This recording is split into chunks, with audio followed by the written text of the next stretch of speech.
जिखि राजखान्थियानो फैया मानो इडुकेसनखौ पास खालामनांगोन आरोना। मासबाद समस्तिनि जोंहा मानगोनां सरन बर' सार बिथांखौ आं गिबियावनो साबायखर बावनो सानो।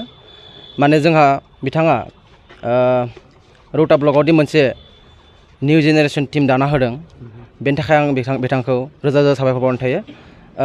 जोंनि बे गुबै थांखियानो जाहैबाय जोंहा लाइमोनफोरनि थाखाय आरोना बेयो। लाइमोनफोरनि जेनेबा जोंहा इडुकेसननि बेलायाव जोङो साराथ' बहुद नायगासिनो दं इडुकेसन बेलायाव। बेखायनो जेनेबा जों गोबां लाइमोनफोरा जों माने लोब लोब सारनि थाखाय फैदों आरोना, बेनोसै। आरो बिनि उनाव जोंहा नैबे जोङो बेखौनो खावलायनो सानोदि गासै लाइमोनफोरा जेनेबा उन्दै उन्दै बैसोआवनो जे गाज्रि आखुआव थांगासिनो दङ।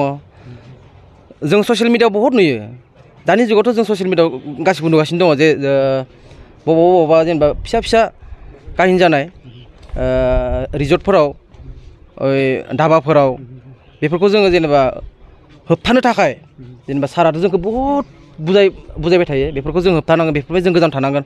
आरो जों सारनि बुंनायखौ लानानै जोङो गोबां सेंग्राफोरखौ बुजायो।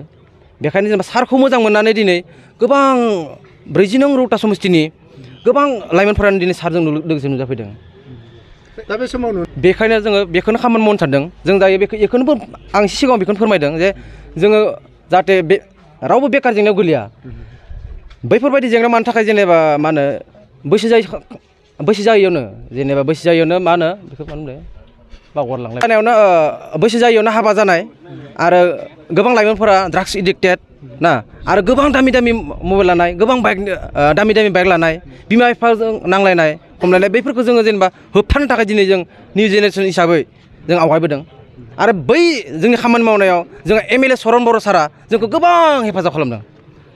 दायो पलिटिक्सआवथ' जों माबा नङा, इनभल्भ नङा।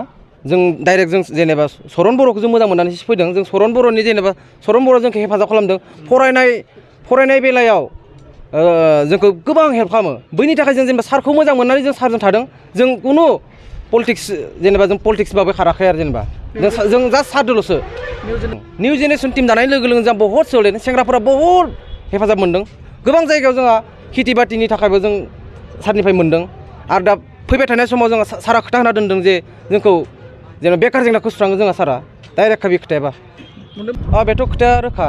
जोंहाथ' मा होनो सरन बर' सारा गासैनिबो जेनेबा दुखु सुखुआव जों हेल्प खालामो बिथाङा।